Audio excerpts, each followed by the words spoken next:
आज पूरी दुनिया पर राज करने वाली महत्वपूर्ण भाषा मतलब इंग्लिश। इंग्लिश को इंडिया में इतना इंपॉर्टेंस क्यों है, तो आज हम इसी बात पर चर्चा करेंगे। नमस्कार दोस्तों, मैं हूं सतीश और आप सभी का स्वागत है।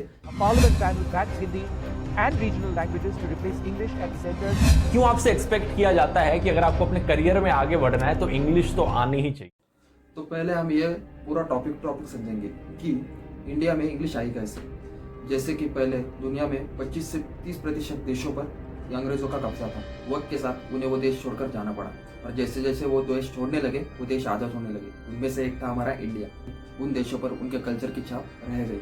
उन्हीं में से एक उनकी भाषा यानी कि इंग्लिश, जो आज इंडिया के महत्वपूर्ण भाषाओं में से एक है। एक चीज़ जो कि भारत दूसरे बहुत देशों पे डिपेंड करता है, जैसे कि कंप्यूटर, इंटरनेट, ऐसी बहुत सी चीज़ें जो कि इंडिया और देशों पर डिपेंड करता है। जब हम उन चीज़ों का इस्तेमाल करने लगे तो हमें उन चीज़ों का इस्तेमाल उनकी मातृभाषा में करना पड़ा, जैसे कि इंग्लिश में।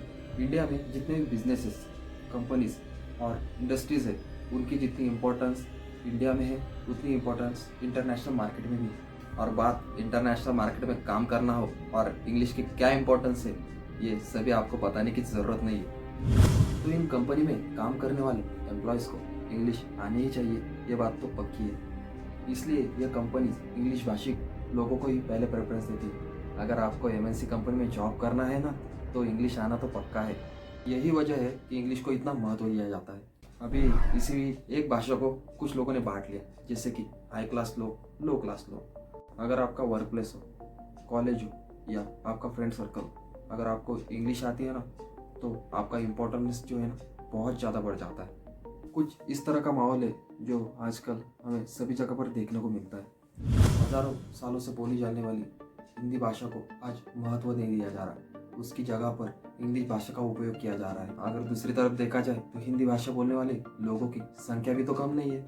आज अपने देश में ही अपनी मातृभाषा यानी कि हिंदी बोलने वाले लोगों को ही संधि नहीं मिल रही। हिंदी भाषिक लोगों की काबिलियत नहीं देखी जाती, भले ही वो लोग उस काम में माहिर क्यों ना हो या उन्हें उस चीज़ की पूरी नॉलेज ही क्यों ना हो, फिर भी उन्हें महत्व नहीं दिया जाता। जिस वर्क प्लेस पर वो काम करते, जिस इंडस्ट्री में जॉब करते, वो पूरी कंपनी जो है इंग्लिश भाषिक देशों पर डिपेंड करती है। पहले इंडिया पहले के वक्त में बहुत अलग अलग देशों पर डिपेंड करता था, लेकिन आज के वक्त में इंडिया बहुत ज़्यादा डेवलप हो चुका है। आज के वक्त में इंडिया मैन्युफैक्चरिंग इंडस्ट्री में बहुत ज़्यादा आगे है। तो क्या वक्त के साथ हिंदी भाषिक कैंडिडेट को मौका मिलेगा? आज हजारों सालों से हमारे देश में हिंदी भाषा बोली जाती है, लेकिन फिर भी हिंदी भाषा हमारी नेशनल लैंग्वेज नहीं, सिर्फ और सिर्फ ऑफिशियल लैंग्वेज है। Our foreign minister said, Bharat की राजभाषा, भारत has no राजभाषा।